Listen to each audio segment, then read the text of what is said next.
सुरुमा त यो पिसफुल्ली ठाउँ हेर्नुहोस्, टाढा टाढा भएको अनि यो खरे खोला, पानी अलि कम भएको छ, सलल पानी, सफा पानी।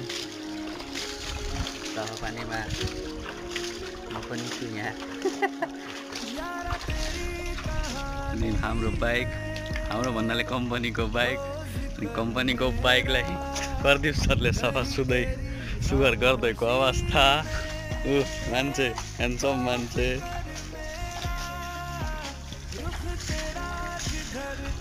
यहाँको पुल, खरे खोलाको पुल। पहिले खोला सानो थियो अरे यो, हामीले बुझेअनुसार थाहा पाएअनुसार यसबाट पानी जाने थियो, सानो थियो। अहिले चाहिँ ठुलो भएर खोला यत्रो भएको छ। हजुर सर, के बुझ्नु सर? के लेख्नुहुन्छ ल?